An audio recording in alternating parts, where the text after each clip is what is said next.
And we're back with another episode of All Politics is Local. It's great to be back in the studio. I'm your host, John Tehan. All Politics is Local is a production of the Greater Blackstone Valley Democrats. I have to apologize to my regular viewers for not having been in the studio in the past couple of months. We've been running the video that the town of Foxborough put together opposing a proposed casino down there in Foxborough. Tonight, I'm honored to be joined by the co-chairmen of the Casino Free Milford effort, John Seaver and Steve Trettel.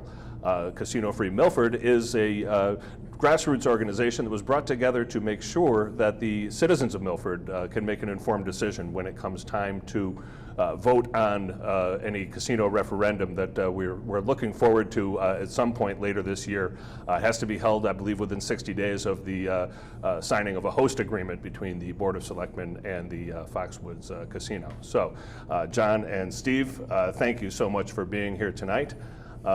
We recently just finished up the 4 informational sessions that were put on by the Foxwood folks up at the high school. Would you like to start maybe with a discussion of what took place at those meetings and how those meetings went?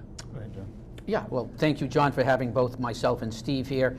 We're the co-chairs, as you said, of Casino Free Milford. And, you know, we've attended all 4 sessions, and we've really read all the reports on all the various topics.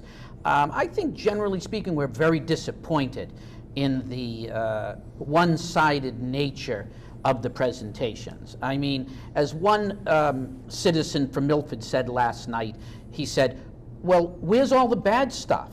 I mean, aren't you supposed to present the good and the bad? I mean, they're just all presenting the good stuff. There's going to be no problems with traffic, no problems with water. No problems with property taxes. Property values are going to go up. Crime, that's going to go down. But so they really haven't presented a balanced view, in my view, and in most people that are observing this and following it. So your opinion then of these informational sessions was that they weren't all that informational, or you know, if it seems like it's a one-sided view, I just don't know. Well, they certainly were informational from Foxwood's point of view. Okay. Because they got, you know, everything that they needed to get out. And obviously, you know, I don't hold that against Foxwoods. That's what developers do. They got to put the best face on their project. What I am really disappointed about is that the town of Milford's selectmen did not run those sessions, so that there'd be a balanced presentation. You know, Foxwoods consultants and Milford's consultants, and back and forth there, so that the people that attended those meetings could hear both sides of the issue. Mm-hmm. As it turned out, Casino Free Milford folks were the only ones trying to get out the remainder of the facts. The downside, so to speak, of having a casino in Milford, and not to present us as just being a negative group opposed to the casino. We just think it's a really bad idea to have a casino of that size or any size in a small residential town like Milford. And so we did plenty of research and plenty of studies ourselves, as best we could as a small volunteer organization, and fed that information to selectmen so that they could have opposing studies mm-hmm. done and get a balanced viewpoint for the residents. Now, some of the stuff that I was seeing coming out of those meetings seemed a little bit incredulous. Things like the impact on schools. There will only be 21 students added to the schools as a result of staffing up these casinos. There are something on the order of 3,000 jobs to be had in these casinos? Yes, and 700 or 800 people officially unemployed here in Milford.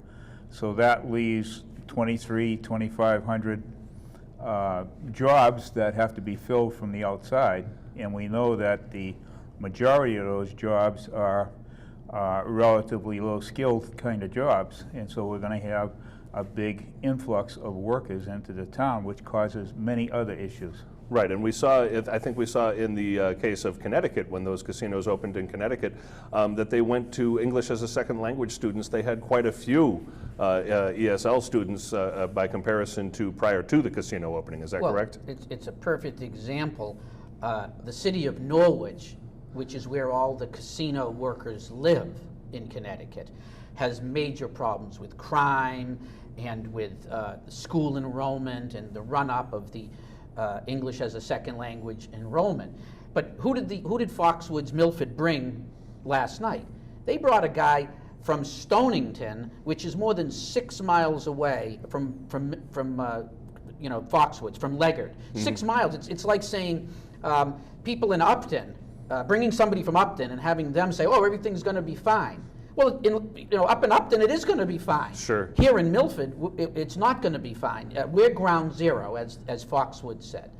I was listening to the radio this morning to your point about Foxwoods running this, and our state representative, John Fernandez, said, almost in an unbelievable statement, said, Foxwoods is in charge, they're running these meetings, and the selectmen are their guests.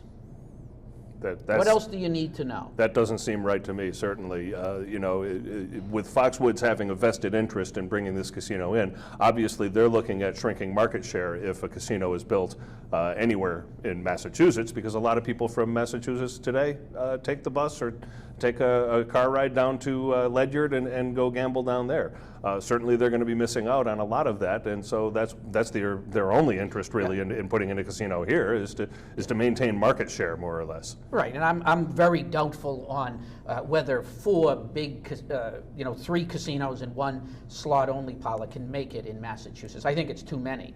And I've heard, Milford is a great location for a casino because it's right there in the middle of the state and it's on the highway system. That on the surface, that makes some sense. But when you understand that just a few miles south in Taunton, the Indians are going to get a casino, and it's going to be a full-bore resort casino. And then the 2 towns around Milford, Millbury or Plainville. Plainville is only about 10, 15 minutes from Milford. They're the leading candidates for the 4th license for the slot only. I didn't realize that Millbury was also considered for a slots parlor. South of Worcester, and then they're well on their way. Really? Right. Yes. And Lincoln Woods, which is only 20 minutes from here, just doubled their. They're now not only doing slots, but they're doing table games, and of course they do shows and so forth. So they're a full resort as well. So there's a lot of other options right in our area, which will all, really questions the business model of Foxwoods Milford. It's going to be pulled away by all these other very close casinos or slot-only casinos. Okay, now Lincoln Woods, that's in Rhode Island, correct? Yeah. Okay. Yeah. That's interesting. I had no idea though that Millbury was being considered on a slots parlor. I knew about Plainville, but I wasn't aware that Millbury was in there. From what I've heard on news reports and stuff, Millbury is well on the way to accepting. Yeah, they've signed a host agreement. They signed a host agreement. Really? And now that they need to have a referendum, right? Yeah, okay. And for instance, the business community in the chamber in that area came out in support of the casino. But in Milford, the businesses are divided. They're not taking a position. They have the Milford Chamber of Commerce has not taken a position. It's unlikely that they will because they're divided. Okay. So that tells you that there's something very different going on here. People are very skeptical. They think it's going to hurt business and so forth. But that's not the case in Millbury or in Springfield. The business community understands that a depressed city can benefit from a casino. Milford is not a depressed city. We are a modern, suburban, on-the-go city, a town, and we're on the highway. We would be hurt in a lot of ways by the casino. Right, and we're certainly a vibrant community here with till now, a well-run town government that's done an exemplary job of keeping our finances where they should be. We have, how much, $11 million in our rainy day fund at this point. The town is really doing well, and so I really don't see the need for a casino. Certainly a town like Everett, you look at a town like Everett where they're hurting and they need the they need the revenue, they need the jobs. I think that's why Everett voted so overwhelmingly in their referendum to accept a casino in town. The Everett Casino is going to be put on a toxic waste dump, which is a big problem. And if you had a big toxic waste dump in Milford, it might be, that's a big problem for the community. So they're going to get a twofer. They're going to get a casino that's going to be helping Everett, but they're also going to clean up the mess in their city. Sure. Interesting aside is I actually worked on that site. I'm an engineer. Okay. And I actually worked on that site and studied it. And that would be a huge boon to the city. That's probably the biggest piece of land left undeveloped in that city because Really? they can't develop it. Because is it a brownfield? Is that what it's considered, or? Well, you can call it a brownfield. That's a legal term. It's contaminated with all kinds of chemicals left by the former Monsanto company when they closed their operation there. So that brings up an interesting point. You said you're an engineer. Are you a civic engineer or? Civil engineer. Civil engineer. Yeah. Civil engineer. I'm civic too. Civic-minded civil engineer.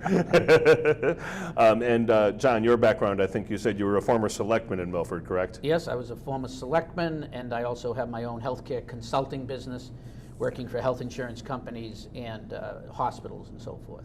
Okay.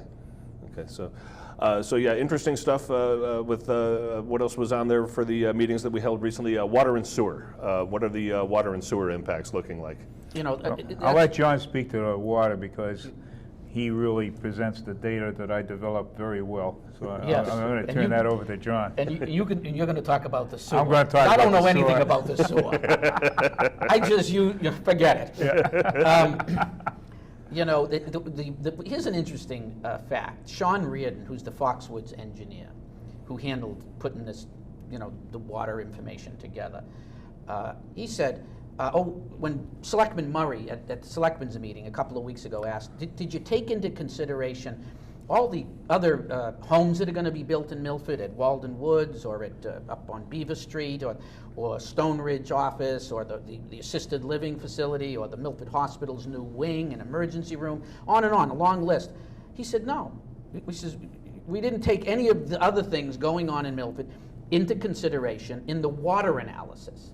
I mean, do you know how crazy that is to not look at all the demands on what our water supply is going to be and only look at what the casino needs and not have, factor in the all-inclusive nature of the analysis.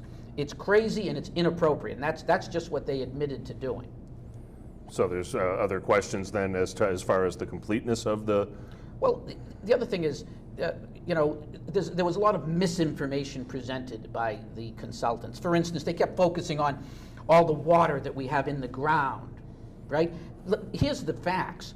The state tells you how much water you can take out of the ground through the Water Management Act. It gives you a permitted amount.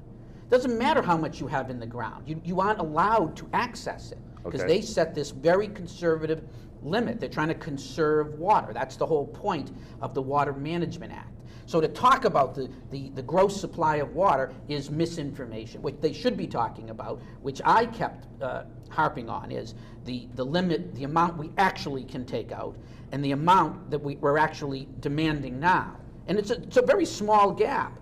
This 3.1 million is the ceiling, and 2.86 is the usage, what we all use now. So there's 280,000 gallons per day available for everything else.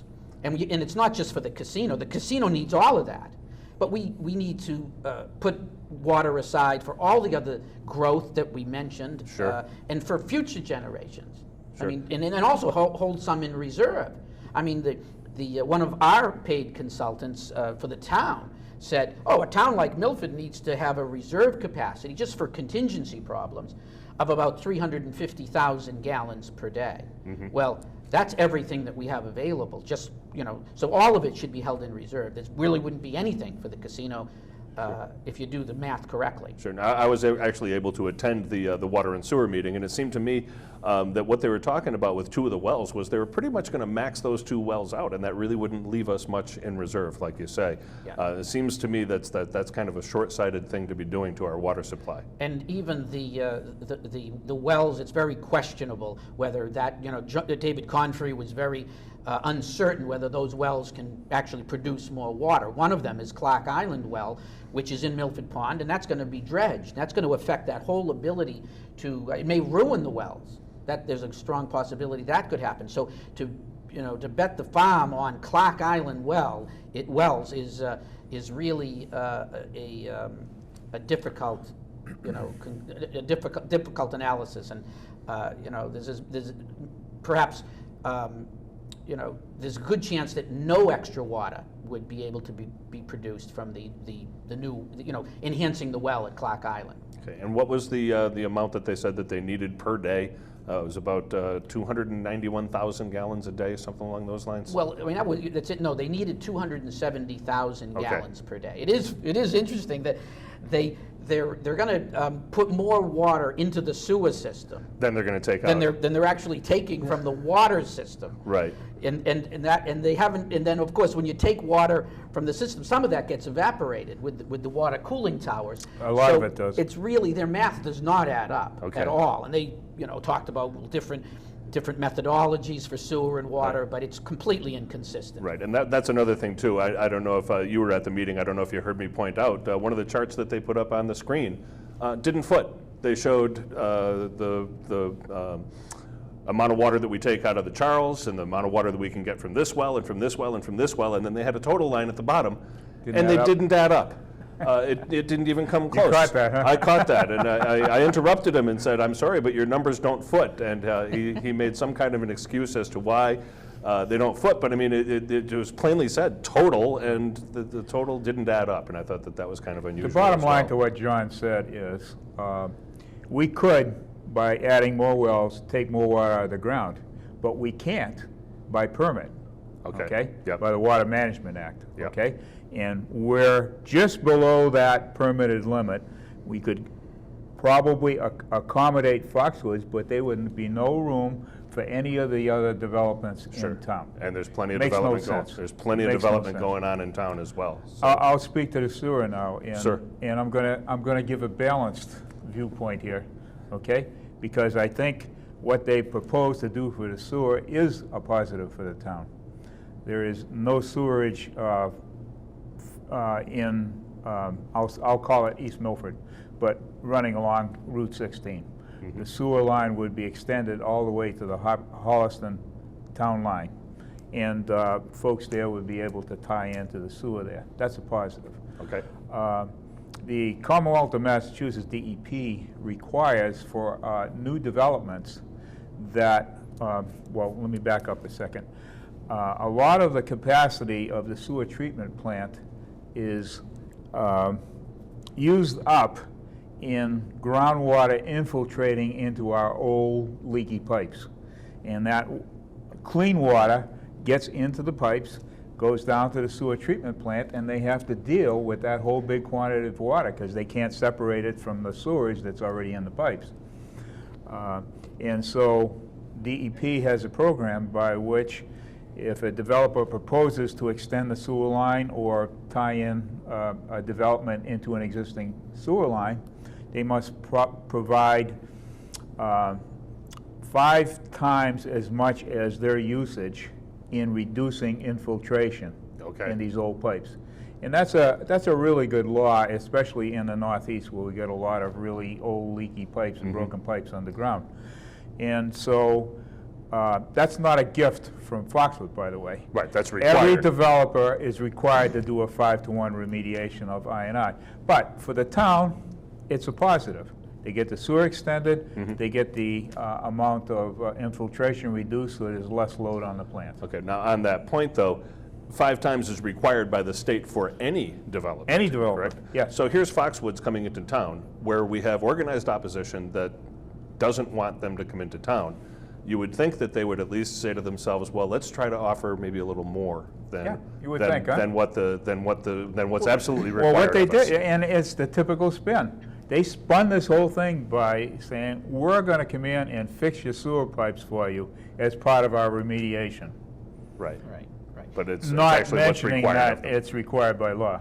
Now let's, to Steve's point about the sewer, it is, you know, I agree with him that it is a net positive for the town if they do everything that they say. But here's, you know, how about the law of unintended consequences? When they put the sewer up Route 16, right, they're going to make the development at the American Athletic Club Yeah. viable. Viable. Because the only reason those 200 homes didn't go in the last time was because there was no sewer on Route 16.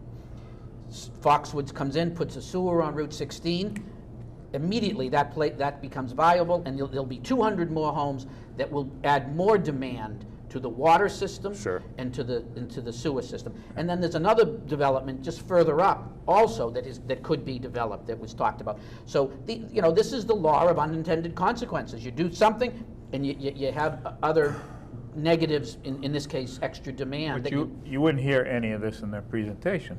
Right. Because they were running the show. And you know what? That's what developers do, okay? To put the very best face, the very best spin on their development. And I don't fault them for that, okay? What I fault is that our town didn't study these issues thoroughly and be able to put the other side of the issue on. We were carrying most of the other side of the issues, and we're just a little volunteer organization with no financial resources. Yeah, Sure. There has not been a balanced approach. You know, you would think, I guess this is naive, that people would present the positives and the negatives, and then let the chips fall where they may. I mean, that's an honest, due diligent kind of approach. Has not happened. Has not happened. It's all spin, and it's a very selective studies on any issue. There's plenty of water. There's traffic. You know, I've actually sat in the high school, and they said traffic in Milford, even though we're going to add 7 million visitors to Milford, you know, vehicles in a year, traffic's going to get better. Now, does that pass the smell test? We're going to have we're going to have 36,000 extra cars on a typical Friday, but traffic is going to get better. It And just doesn't pass the smell test. That And on a slow day, it's only going to be about 27,000 cars. that certainly flies in the face of logic, doesn't it, guys? The other Especially if you've ever tried to commute back to Milford Sure. from the Mass Pike From on the a Mass Pike on a Friday Friday night. night, which is the peak night for Of course. 36,000 cars. You know, I'm going to steal it. You know, State Representative John Fernandez had a great quote, and I'm going to steal it because I liked it. I told my wife, I said, he's right on the money. You know what he said? Because Foxwoods is always trying to say, everybody's going to be on 495, and we're not going to affect the local roads. Nobody, you know, all these people are going to come, but you won't even know it. That's what they're saying. But John Fernandez correctly said, he said, for Milford people, 495 is a local road. There you go. Right, Because we that's how use you it get every- around town. Yeah. That's how you avoid Main Street. Sure. Well, Sure. most Milford residents are on 495 every day. A lot of them go to work. They Yep. come home from work. They might go shopping in Bellingham. They might go to Worcester. They might go wherever. But you know, they're always on 495. So that kind of he's right. It's a local road Yeah, for it us. is, absolutely. I live up on off of Highland Street. Very often, if I'm over on the Medway side of town, I'll get on the highway at exit 19, get off at exit 20. Yeah. That avoids a whole series of traffic lights. All the center of town. Yeah, on all the center of town, exactly. I get to the other side of town much quicker, just on a 1 mile hike. Right. Now, And the whole design that they presented and everything, it's valid, okay? And it's a pretty clever idea how they plan to exit off 495. I'll give them that. Again, a balanced acknowledgement here. However, the issue here is not about getting all the Foxwoods traffic off of 495. The issue is, what's 495 going to be like from Franklin to the Mass Pike when you add that kind of quantity of cars Right. to the flow? Right. Yeah. And it's going to be like the Southeast Expressway, Yeah. right. right? We'll move it out from Boston. Yeah. And let me add this. talk about aggravation, not just the traffic congestion, but when Milford people want to get on 495, they're first going to have to get onto the connector road, because 495 is going to be moved to the median. It's going to be moved into the middle. So let's say you're up at Wendy's and you want to go south. You're going to have to get on, go on the entrance, and then you're going to have to get on the connector road and then fight across to the left to get onto the highway, Okay, so you're while, gonna have to while the casino traffic is coming down trying to get onto the right. Okay. So there's this Right. merging and crossing that'll create huge aggravation. Huge aggravation. Sure, and how many accidents are going to occur on that stretch of road? It's merging always to the left, and the casino people coming to the right, and then it's the opposite for the opposite way. It's a real big aggravation. They don't talk about it. I'm sure that Mass Highway will get involved in that. Sure. And somehow they'll probably engineer it, probably figure out how to do it.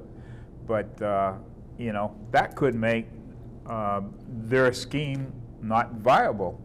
And here we are about to enter into an agreement with them that counts on this is a viable way to handle the traffic.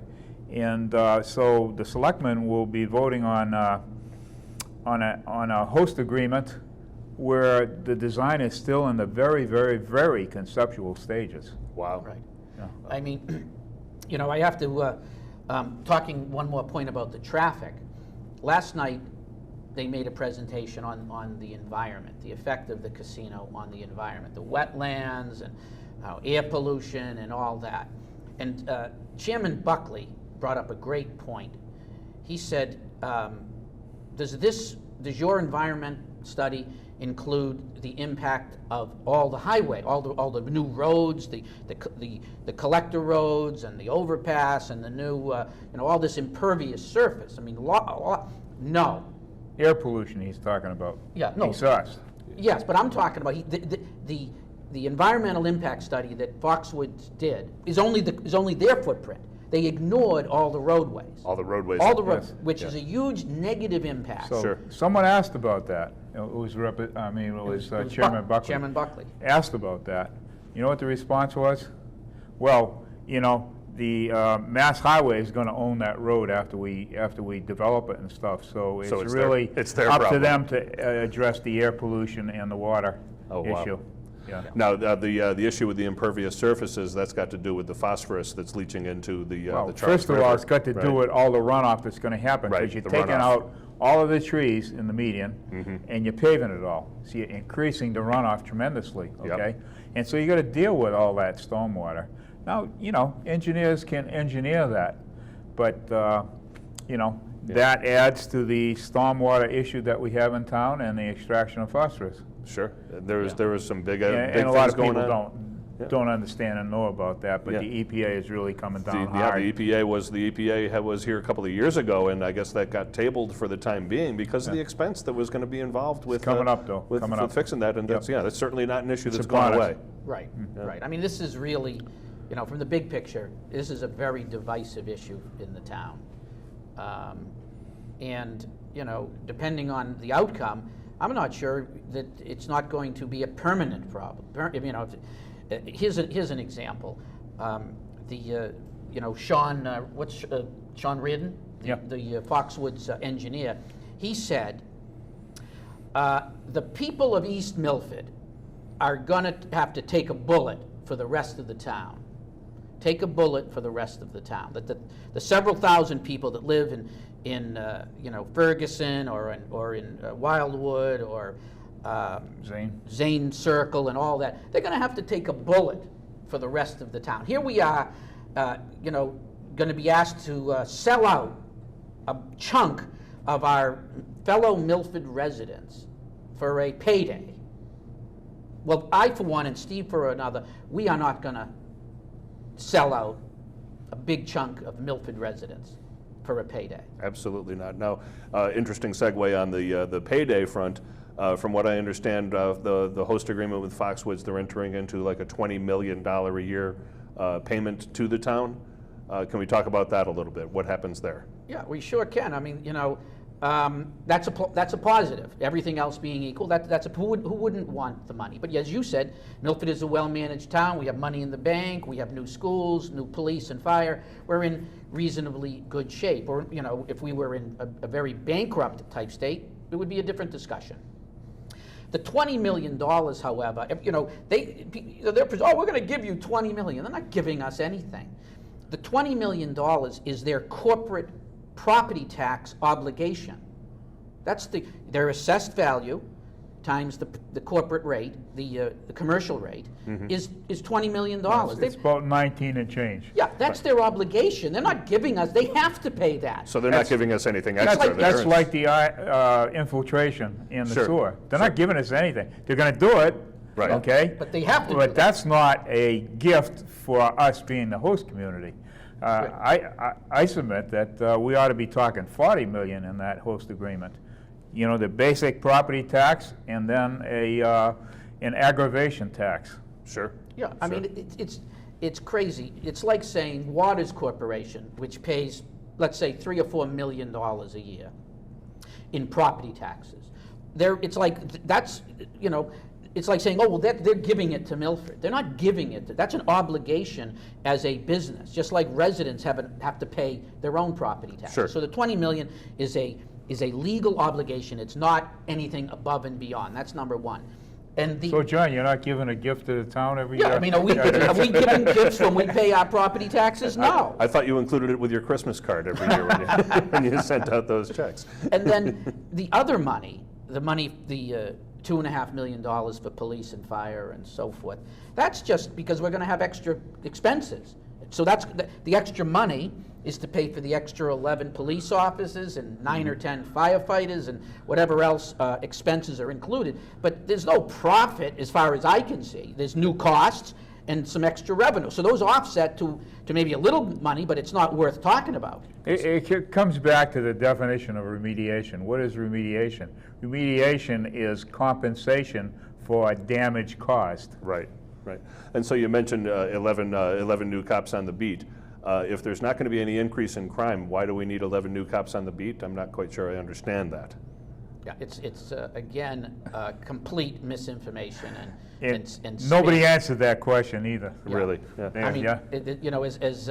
as I said before, U.S. News did a survey 3 or 4 years ago on towns that have casinos versus towns that don't have casinos, and they came to the conclusion that towns that have casinos have a crime rate 84% higher on average than non-casino towns. Okay. So crime is definitely going to go up. It's not, they have a few studies that say, it's not. You can, if you believe that, you probably will believe anything. Crime will go up. That to me, that's a given. Mm-hmm. And now they're serving alcohol 24/7. They amp up the oxygen in casinos, which keeps people awake and keeps them gambling. And it also takes care of the effect of the alcohol until, of course, you go out and get outside and get in your car to drive home. When you're now breathing regular oxygen levels, suddenly you find out that you're drunk. I didn't understand that chemistry. Thank you for that, John. That's, yeah. To my mind, it should be illegal to alter the air in an establishment. Well, just to build on what you said there, just a little bit, are you aware that the alcohol license for the casino is going to be controlled by the state? Milford has no say in it? Right, Milford has no say whatsoever in their They can't take away the licensing. liquor license if they're causing a problem. Right. Right? Totally. And contrary to all the establishments in Milford that serve alcoholic beverages, they are open 24/7, where these guys, our local guys, cannot be open. Right. Is that fair competition? That doesn't seem fair to me. Now, the casino's also talking about putting in 10 or 11 restaurants. Yeah, I think for both phases, it's Typically, my understanding is when a casino puts in a whole bunch of stuff like that, they run those businesses at a loss in order to attract people to the resort, in order to pull the crowd in. And so how can small businesses on Milford's Main Street compete against a giant like that can undercut them and run a business at a loss? Most of the restaurants in Milford are opposed to this. We've talked to them. They've signed our petition. I don't want to name any names because they, that they're running a business. But the vast majority are deadly opposed to the casino because they're going to lose their customers to the casino. Because the casino is this all-inclusive thing. You go there, you shop. Not only all-inclusive, but uses food and beverages As a as a reward for the people that gamble the most. Sure. Okay, and that just seems so unfair to our local restaurateurs. Right, and there's also going to be more or less a mall in there. There will be jewelers. There will be all manner of businesses that you might find on Main Street that will now be. There's going to be spas. There's going to be retail. A whole retail wing of stores. Spas mean hairdressers. Hairdressers and all other things. There's going to be a lot that's going on, and all of that will draw business away from people in Milford that have been here for People decades. in Milford that live in Milford, that contribute to all the things going on in Milford and have in years, that live in Milford, that care about this community, okay? As opposed to someone coming in and starting a big, huge business that have absolutely no stake in Milford. No stake in our traditions, no stake in our history of our local restaurants and the people that run them. I mean, I don't know about you, but most of the restaurants that my wife and I go to, we know the owners personally. Sure, yeah, and we myself can go too. in and chat with them, and it's just a real wonderful kind of thing. And to think about them being driven out of business just really bothers me a lot. Me too, Steve. One of the bumper stickers on the myriad of bumper stickers on the back of my truck says "Break the chains, shop at local establishments," and that's what I go out of the way to do. I make sure that I shop at locally owned businesses. When you spend money in the local economy, 67% of that money stays in the local economy. Right. There's another issue, and I'll give you a lead in and I'll let John speak to it because he really had this pinned. Foxwoods keeps touting the fact that they're going to be purchasing $50 million a year in goods and services locally. I'm going to let John speak to that. Yeah, I mean, that's something that's going to be under, how do you monitor that or enforce that? It'll probably be language, best efforts to buy locally. I remember when I was selectman, we were negotiating TIFs when Lowe's moved in and some other businesses. Oh, we're going to hire all these Milford people and we're going to donate money. They do that until they, are very friendly to you and whatever. But as soon as you give them the license, they go away. Yeah, they don't hire. They hire whoever they want to hire. All bets are off. All bets are off. It's once they don't need you anymore, they're in charge and they're going to do just what they want. I'm very suspicious. $50 million. I mean, that's what vendors in Milford could supply. How many casino restaurants are we talking about? Right. Could supply them with their supplies and their food. Yeah, very few. Very few. They, casinos by their nature, they're business. Sure. And I don't fault them for doing this, but the way they do business is they negotiate with national chains. They negotiate very hard, and they get the best price. No little local guy is going to be able to compete with that. Going back to the water presentation that I was at, they talked about how they were going to have off-site laundry. And so somebody said, well, is that off-site laundry going to be in Milford? Because if it's in Milford, that's not going to make any difference on the water usage. That off-site laundry is going to have to be using water. And they said that, no, they'd probably farm that out to somebody who has MWRA water or something along those lines. So certainly that's a big chunk of their outsourcing right there. Of course. It's not going to be spent in Milford. So. All you got to do is drive down Dilla Street by the water company. And there is, you can't, there's water restriction rules. You can't water your lawn during, from 7 in the morning to 7 at night. That's been, for the month of June, and then, then sometimes you can do it, every other day. So there's all these restrictions on water use. So here we've got a situation where I can't water my lawn or wash my car, except, under certain restrictions. But all of a sudden, we can find hundreds of thousands of gallons for Foxwoods.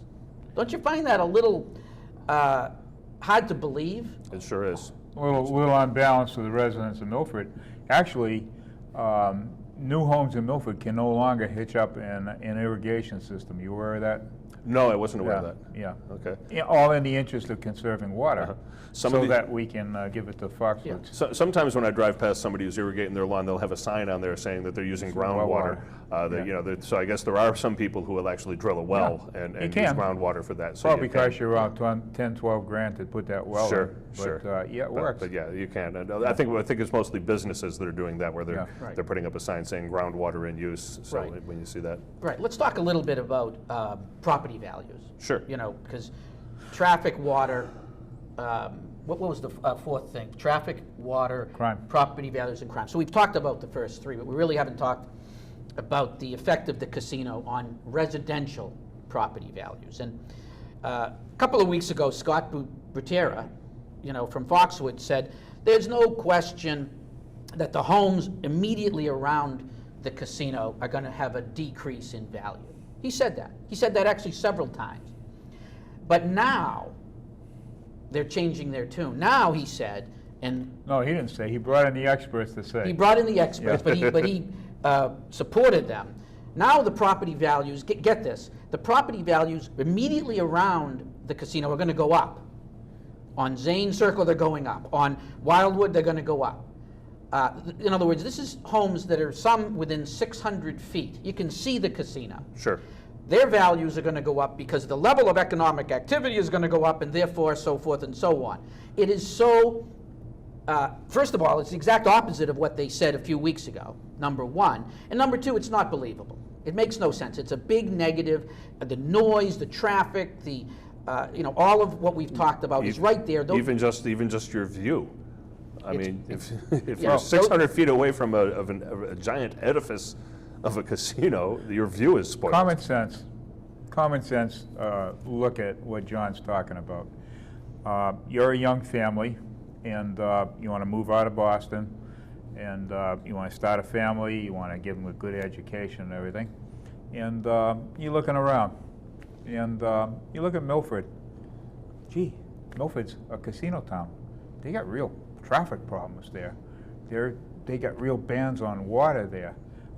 Their school system is overtaxed. Their curriculum is being dumbed down. Gee, should I locate that here, or should I maybe look at a few towns west, where there'd be no casino impact here? Sure. Okay? Sure. And so what's going to happen is the demand is going to drop perilously. I am absolutely sure about this. And if you don't have demand, what happens to the prices? Right. Supply and demand. Of course, Yeah. look, Yep. the best people to talk to are people like Barbara Morganelli, lifelong Milford resident, 40 years in real estate. Her quote is, people that are now looking around, when they find out about the casino or the potential, they don't want to buy in Milford. It's a negative in their evaluation. This is coming from somebody who's got the correct motives. They're a Milford person. You can trust her. She's got an expertise in real estate, and she says it's negative. So who are you going to believe? Well, Somebody who's got an expertise, and it has the best interests of the Milford residents, or some paid-for consultant From Chicago. From Chicago. from Chicago that Chicago. can't pronounce John Mainini's name. So then the last thing that we wanted to talk about, we talked about property values somewhat. As far as the crime impact was concerned, we started down this road a little while ago talking about the extra 11 police officers, and I was talking about the amped up oxygen content and how the drunk drivers don't realize they're drunk until they get out in the car. It seems to me that 11 extra cops on the beat is going to be small consolation to anybody whose family member gets run over by a drunk driver. I don't understand how that can even, we can say that, those extra 11 cops are going to make sure that there's no crime.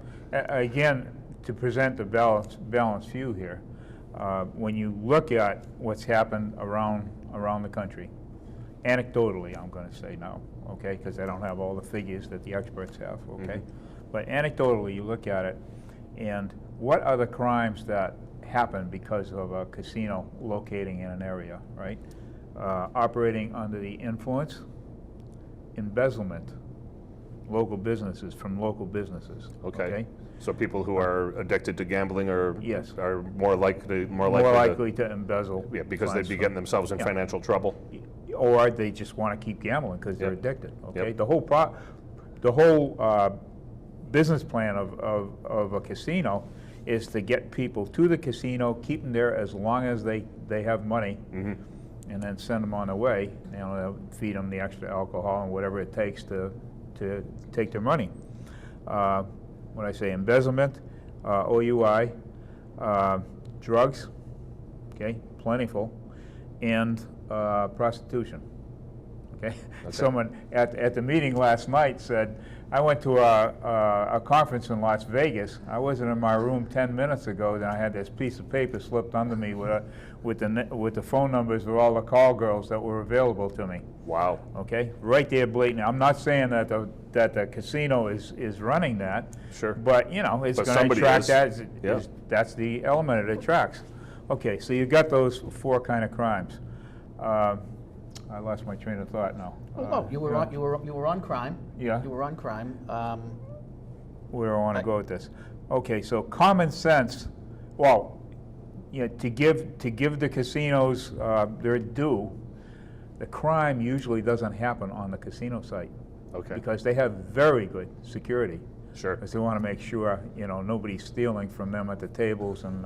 Yeah, there's no embezzling going on in the yeah. casino, right? They have terrific, and the police chief who went down to Foxbridge and was allowed in the back rooms and saw all the security they have was very impressed with their security. Mm-hmm. So it's not happening out on the Foxwoods facility. Where it's happening out is in our streets. In the community. Right. Yeah, Right. That's where it happens. I mean, it's only common sense that 36,000 customers who have no ties to Milford are going to come to Milford.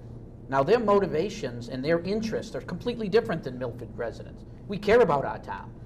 You know, we're not going to litter and we're not going to do various things. They're coming in, they couldn't care less about it. So it only stands to reason that there will be more speeding, more DUIs, more car accidents, you know, and other things, hit and runs or whatever you want. You know, all of those just because of the increase and the different motivations of the customers versus people that live here.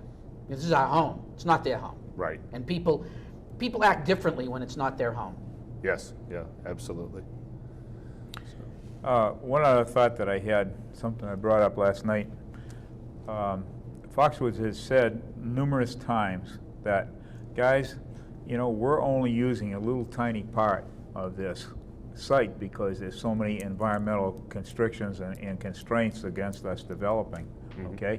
And we're really developing, and I think they can do this, a very green building, you know, taking into account all the things that conserve water, conserve electricity, and are friendly to the environment. And you can engineer and architect all that Sure. kind of thing. Sure. Okay?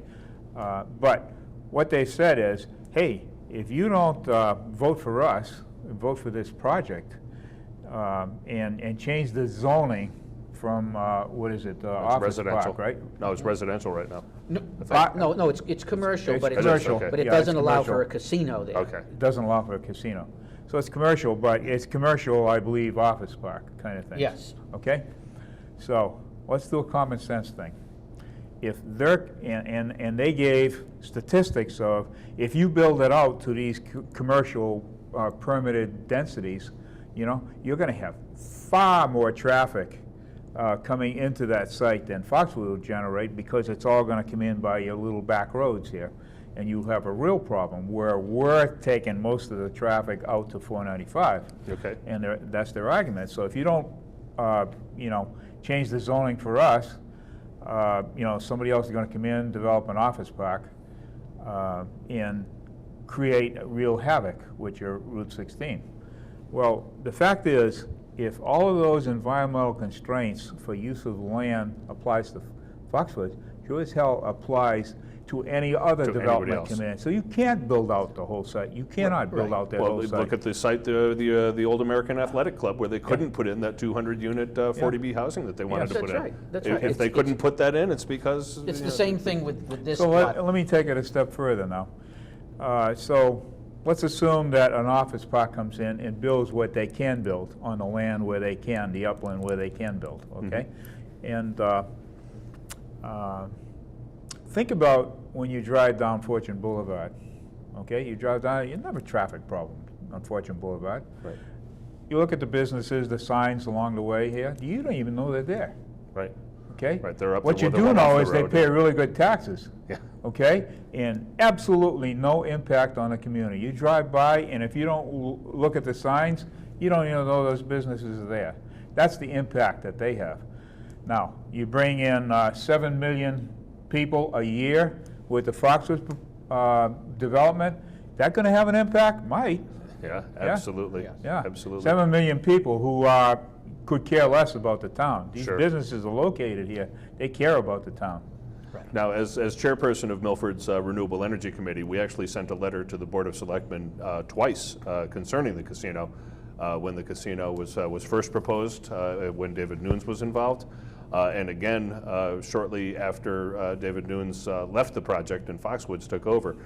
We sent a letter twice asking that the casino be built according to LEED specifications. Steve, I'm sure you're familiar with LEED, Yep. the Leadership in Energy and Environmental Design. Yep. We ask that the building be built with LEED specifications in mind. We ask that they consider using a gray water system so that they could cut down on water usage. Of course, that would require them to double plumb every room because the showers would have to be plumbed into the gray water system, and then the gray water gets plumbed back through the toilets. It would have certainly cut down on their water usage, though. We also asked that the building generate its own electricity, that they design it with sufficient roof space so that they could put solar on the roof and generate their own electricity. I don't think any of that has been taken into consideration at all. Well, in fairness, in the presentation the architect and the engineer made last night, they are making quite a few efforts to recycle rainwater and to use gray water. Okay. To recycle that through the cooling towers. Right. No, I did hear that they were talking about the cooling towers recycling some water in there. Yes. Yeah. And so, in fact, you're hearing those things, and I do believe they would incorporate those kind of things. But the electricity, specifically, they said they're going to have a special connection direct from the transmission lines to the building. Okay. Okay, so solar panels are not going to be there. I'm sorry for your business, John. But I think that, again, they can engineer and architect those kind of things, and I think it's in their interest to do it, So I think, from your perspective on that commission, I think you're going to see some pretty good things there if they get it. Yeah. Again, balanced, fair. We'll give every Right. dog his day here. Well, yeah, we didn't, as far as the committee is concerned, we didn't take a position one way or the other as to the suitability of a casino for the town of Milford. But we did say that if a casino was going to be put in, that it should be LEED certified, certainly. Getting back to the traffic issue, from what I understand on the traffic meeting, they said something like 90% of the traffic or more is going to come in off of 495. Does this mean that nobody from the western portion of the state, nobody from Douglas or any of the towns to the west of us, Southbridge, any of those towns is going to come to the casino? How about Medway and Millis? Sure. I mean, how are they going to get to 495? If the casino is only accessible by 495, people come from the west are going to come up Route 16. Oh, apparently they're not going to use the casino. Oh, okay. Yeah. We're going to Because we won't have that traffic. There's zero impact on local zero roads impact here. on the local roads. Yeah. My view is there's going to be a lot of impact on Yes. local roads. People from, say, Framingham and Millis and Medway, they'll all come down like Route 16, or there'll be people from Southborough, they'll come down 135 or 85. Sure, there'll be people Upton coming and Mendon in and over Northbridge. 109, and I have a wonderful example. When Kevin Meehan holds his annual rally over there, Okay. I tried to go to it, Uh-huh. with my grandkids, Sure. and I couldn't get to Mendon. I could not get to Mendon. Wow. Well, there's a good example of when you have a big attraction, Yep. what's going to happen. What's going to happen? Yeah. What it looks like on the impact Yeah. on the roads. Right, so maybe we should talk about where we are in the process. I mean, Sure. the selectmen have a meeting on Monday. My sense is they're going to go forward with the host agreement. It'll be 2-1, with Buckley probably not supporting going forward with a host agreement. But we will, I sense the other two selectmen are going to go forward with that, and that means that there'll probably be a referendum. They'll wrap that up mid-September, and then 60 days from then will be the vote, the referendum vote, the popular vote for Milford residents, and that will be around November 15th. So that's what we're gearing up for, our organization. We're talking to a lot of people. I'm very encouraged, by the way. You know, I'm a lifelong resident, as is Steve, and I sample people every day. You know, Milford residents, lifelong residents, people that are very likely to vote. And my sense is it is overwhelmingly against the casino, overwhelmingly. Here's a perfect example. We had a standout before the meeting last night, and all the Milford people were against the casino. There was only one Milford person that I recognized that was for the casino. Okay. All the other ones are out-of-town union guys that have to get their hours in for standouts. Sure. As we've learned. They show up, they sign their little thing, they stay for a few minutes, And they get credit. and then they where leave. They are. get credit and then they leave. They have no interest in this. Where our people are fully engaged. And once we get out of August and after Labor Day, I think the people of Milford are going to really become engaged and really turn against this. You know, as a volunteer in dozens of different campaigns through the years, I agree with you 100%. After Labor Day is when people begin to pick up and take notice and do things. To my mind, that's yet another strike against this whole process that's played out so far in town. That all these meetings held by Foxwoods up at the high school auditorium occurred in July. Interesting, isn't it? Yeah. When nobody's in town, when people are away on vacation, when people aren't paying attention, they all occurred during July. That's just wrong, Right. to my mind. People don't begin to pay attention until the kids are back in school. We're going to have a citizen forum, so where we're in charge and the people are in charge, Okay. and we can ask the questions. Okay, well, we don't want to be guests. We want to drive We're the just going to hold a discussion. forum where people can express Yeah. what their concerns are. And it's not going to be, you have to sign in and, that's the list. No. We want it where people, they don't have to sign in. They can ask any question that they want. And we're going to invite the selectmen and the state representative and the senator and people like David Confrey, the water manager, people that these are the people we need to hear from directly in a give and take. Well, what is your website? Let's hear it. What is it? CasinoFreeMilford.com. Milford.com. Yeah. Okay. And they can get a hold of us. Our phone numbers. I live in Milford on Debbie Lane. Steve lives on. Our phone numbers are on the website. Phone numbers are there. Okay. We have an active group, and we're always looking for more people. Okay, and I think you meet on the first Wednesday of every month? First Wednesday of typically? every month. And yeah. that's over at Next St. meeting Mary's will Parish be Center? Yes. Okay. That will be the 7th, will be the next meeting. Okay, And terrific. we keep people informed. I will see you there. I'm certainly in support of stopping the casino myself. I don't think a casino belongs in Milford. So certainly we'll be getting the. Got one room for one more thought? Sure. Okay, one more quick thought is, and we were discussing this before the show started, one of the really nice things that John and I have experienced here, putting this group together and meeting with them often, is it doesn't matter whether you're a Democrat, whether you're a Republican, whether you're an independent, all of these people for the first time are working together, and Sure. it's a wonderful experience. And I count that as a real plus. A real positive. Yeah, real positive experience for me.